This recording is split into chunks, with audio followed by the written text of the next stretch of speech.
बिस्मिल्लाहिर्रहमानिर्रहीम अस्सलामु अलैकुम। Welcome to the YouTube channel digital world video में मैं आप लोगों के साथ डिस्कस करूंगी टॉपिक नंबर 151 एंड 152। 151 एंड 152 दोनों टॉपिक्स में जो है वो थर्ड सिक्योरिटी कंट्रोल्स है CIS का, जो है secure configuration for HW and SW। अब HW एंड SW स्टैंड किस पे कर रहा है? हार्डवेयर एंड सॉफ्टवेयर पे।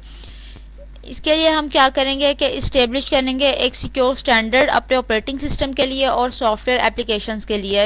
इन दोनों चीज़ों को जब हमने सिक्योर करना होगा तो हमने उसके लिए कुछ स्टैंडर्ड पहले से ही इस्टेब्लिश करेंगे। अब इसमें दो तरह की इमेजेस हम यूज़ करते हैं, एक है स्टैंडर्डाइज्ड इमेज आ जाएगी और सेकंड इमेज आएगी हमारे पास master image.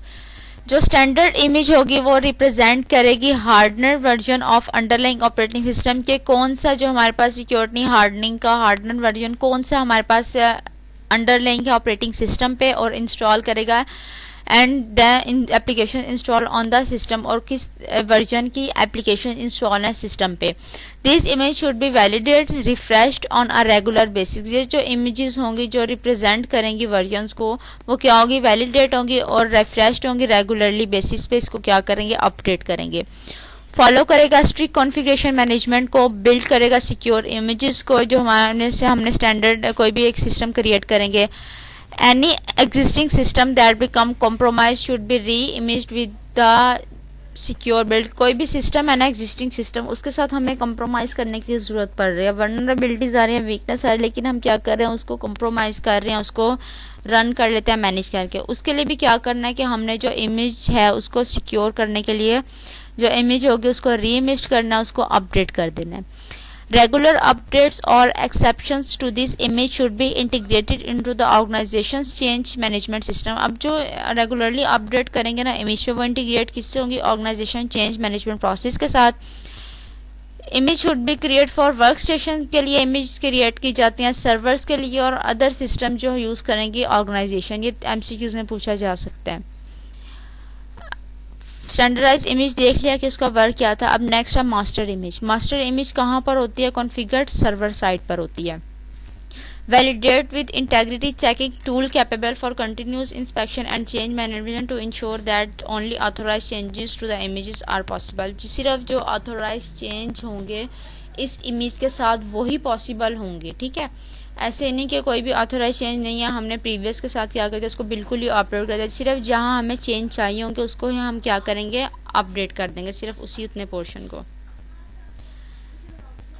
Alternately these master images can be stored in offline machine. Offline machine या एयर गैप पर भी क्या हो सकती हैं? स्टोर कर दिया जाता है इसको, क्योंकि समटाइम कॉपी करनी होती है। अगर हमने ऑनलाइन मशीन पर रखा है, इनको स्टोर किया सर्वर साइड पर, तो हमारे पास इंटरनेट अवेलेबल नहीं है, हमने इनको कॉपी करना तो हमें प्रॉब्लम होगी। इसलिए क्या होता है इनको हम ऑफलाइन मशीन में भी रखते हैं और फिर अदर मीडिया डिवाइसेस या USB पोर्ट्स के थ्रू इसको हम क्या कर देते हैं? कॉपी कर लेते हैं। Perform all remote administration of server work station network devices and similar equipments over secure channels में क्या करना है? परफॉर्म कर सकते हैं हम multiple remote administration of servers पे, वर्क स्टेशन मतलब डिफरेंट फंक्शन भी हम इस पे परफॉर्म कर सकते हैं। अब कुछ प्रोटोकॉल्स यहाँ पर गिवन है, अगर वो स्ट्रांगली इंक्रिप्शन उस पर नहीं एक्टिवेट हुई हुई तो कुछ हमारे पास चैनल्स हैं उन पे हम क्या कर सकते हैं? उनको रन कर सकते हैं। सेकेंडरी इंक्रिप्शन चैनल्स हैं। सेकेंडरी इंक्रिप्शन चैनल्स हमारे पास आ जाते हैं SSL, TLS एंड IPSEC। ये हमारे पास क्या है? सिक्योरिटी इंक्रिप्शन चैनल्स हैं। और जो प्रोटोकॉल्स अगर एक्टिवली सपोर्ट स्ट्रॉन्ग इंक्रिप्शन उस पर नहीं है तो वो कौन से प्रोटोकॉल्स हमारे पास? टेलनेट, VNC, RDP और अदर प्रोटोकॉल्स भी आ सकते हैं इसमें। फिफ्थ पॉइंट है इसमें use file integrity checking tools to ensure the critical system file integrity checking tools को मेक श्योर करना है किसके लिए? क्रिटिकल सिस्टम फाइल्स के लिए that have not been altered, जो इसमें हम क्या कर सकते हैं? कोई भी चेंज ना हुआ हो या ना कर सके, तो उसके लिए हमने क्या यूज करना है? इंटेग्रिटी चेकिंग को इस्टेब्लिश करेंगे, हम यूज करेंगे। The reporting system should be have the ability to account for routines and expected changes. जो रिपोर्टिंग सिस्टम है वो उसमें क्या होगी कि वो एबिलिटी होगी अकाउंट ऑफ रूटीन्स की, और जो उसमें एक्सपेक्टेड चेंज आ रहे हैं हर एक चीज़ को क्या करना है? उसने हाईलाइट करना है, अलर्ट करना है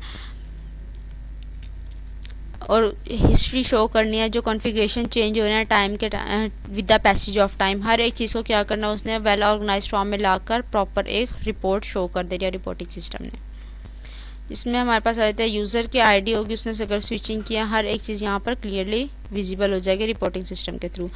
These integrity checks should identify specious system alternations such as owner and permission changes to file or directories। अब इसमें क्या आइडेंटिफाई करेगा, जो इंटेग्रिटी चेकिंग होगी वो आइडेंटिफाई करेगी स्पेशियस सिस्टम को, अल्टरनेशन को, जिसमें हमारे पास owners and permission change to file, मतलब कोई भी हमने फाइल चेंज करनी है उसमें या फाइल और डायरेक्टरीज में हमने चेंजिंग करनी है तो हमारे पास क्या होगी, ऑनर्स आ जाएगा उसमें इन्वॉल्व होगा और परमिशंस आ जाएंगे। उसकी ऑनर की परमिशन होगी देन ही हम उसको क्या कर सकते हैं, चेंज कर सकते हैं।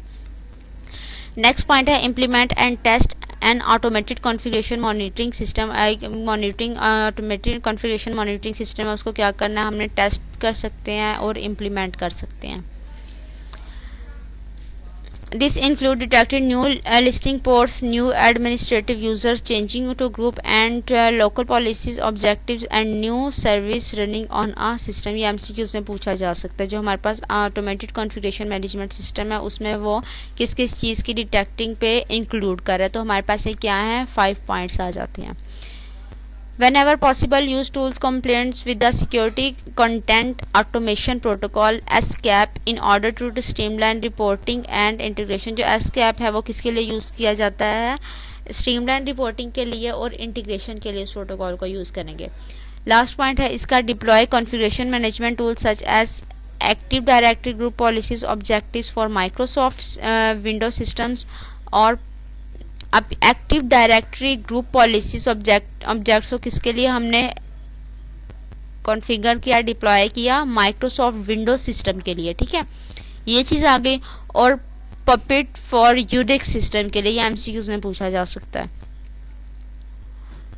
They should capable for triggering redeployment of configuration settings on a scheduled manual or event driven basis। अब क्या होगा कि कोई भी with the passage of time कोई भी चेंज करना है, अपडेट करना है, रीडिप्लॉयमेंट करनी है, तो उसको क्या करेंगे, परमिशंस होंगी, जो सिक्योरिटी गवर्नेंस होगी सिस्टम की, system level permission that governs whether the user is allowed to run the process. मतलब जो सिक्योरिटी गवर्नेंस होगी उसको क्या करना पड़ेगा, परमिशन लेनी पड़ेगी। कोई भी सॉफ्टवेयर है उसमें रीडिप्लॉयमेंट करनी है, कॉन्फ़िगरेशन करना है कुछ भी, तो वो उसको अलाउ करेगा कि वो उसको यूज़र रन कर सकता है या नहीं कर सकता। वो कैजुअल बेस पे होगी, मैनुअल होंगी या इवेंट ड्राइवन बेसिस होंगी। यहाँ पर होता है topic number 151 and 152 complete. Next video में आप लोगों के साथ डिस्कस करूँगी टॉपिक नंबर 153 एंड 154 जो है continuous vulnerability acids and remediation. तब तक के लिए अल्लाह हाफिज़। यूट्यूब चैनल को सब्सक्राइब करें, वीडियो को लाइक करें एंड शेयर करें।